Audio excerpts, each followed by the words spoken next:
Arif, loss অ্যাঞ্জেলেসে টানা দ্বিতীয় দিনের মতো বিক্ষোভ চলছে, তো সেখানকার বাংলাদেশিদের কি অবস্থা?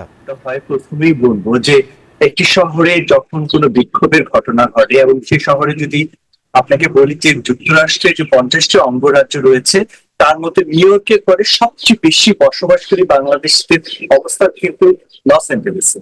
এবং লস অ্যাঞ্জেলেসে ব্যবসায় বাঙালিরা বেশ ভালো করছে, এবং শুধু ব্যবসা না, বিভিন্ন ক্ষেত্রেও বাঙালিদের অবদান রয়েছে। তো বাঙালিরা স্বাভাবিকভাবে উদ্বিগ্ন।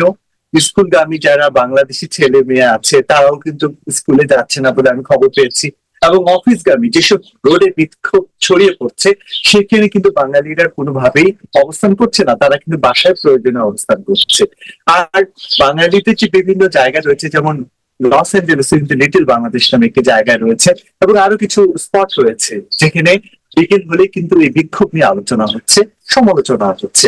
এখানে আপনাকে আরেকটি বিষয় বলে রাখি, আমরা যারা গণমাধ্যম কর্মী এরই মধ্যে খবর পেয়েছি ডোনাল্ড ট্রাম্প আরো শক্ত অবস্থানে যাবেন। অর্থাৎ শুধু ন্যাশনাল গার্ডের অবস্থানে কিন্তু যদি উনি মনে করেন যে পর্যাপ্ত নয়, তাহলে কিন্তু ম্যারিন সেনাদেরকে কিন্তু এরই মধ্যে প্রস্তুত রাখা হয়েছে। ম্যারিন সেনারাও প্রয়োজনে এই বিক্ষোভ যেন ছড়িয়ে না পড়ে তারা কিন্তু অবস্থান নেবেন। আরেকটি বিষয় বলি আপনাকে যে ক্যালিফোর্নিয়া লস অ্যাঞ্জেলেসের যে গভর্নর ক্যাভিন নিউসম, সে কিন্তু ডেমোক্র্যাট, এবং এই ডেমোক্রেট হওয়ার কারণে কিন্তু প্রকাশ্যে ঘোষণা দিয়েছেন ডোনাল্ড ট্রাম্পের এই অবস্থানকে উনি কিন্তু কোনোভাবেই মেনে নিতে পারছেন না। এবং উনার পাশাপাশি যে লস অ্যাঞ্জেলেসে যারা অন্যান্য ডেমোক্রেটরা আছেন এবং ডেমোক্রেট যারা অবস্থান নিয়ে বসবাস করছেন তারা কিন্তু কোনোভাবে এটা মেনে নিতে পারছেন না। অন্যদিকে রিপাবলিকান যারা আছেন তারাও একটি বিষয় কিন্তু কিছুটা ক্ষোভ প্রকাশ করেছেন, অর্থাৎ যারা বিক্ষোভ করছে, যারা বিক্ষোভকারীদের জন্য অবস্থান করছে, তারা যখন এদেশে আসে অর্থাৎ তখন কেন তাদের বাধা দেওয়া হলো না।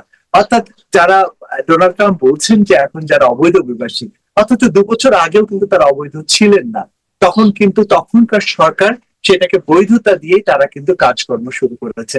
এখন তাদেরকেই ধরা হচ্ছে, তাদেরকেই বন্দি করা হচ্ছে, নিজ নিজ দেশে পাঠিয়ে দেওয়া হচ্ছে। তো এটা নিয়ে কিন্তু এক ধরনের মিশ্র প্রতিক্রিয়া রয়েছে।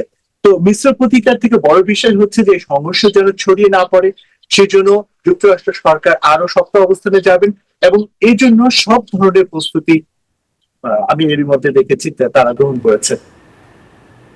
বান্ডেল থাকলে প্রতি সেনমানিতে টাকা বাঁচবে। বিকাশ সেনমানি বান্ডেল কিনে জিতুন প্রতি লেনদেনে।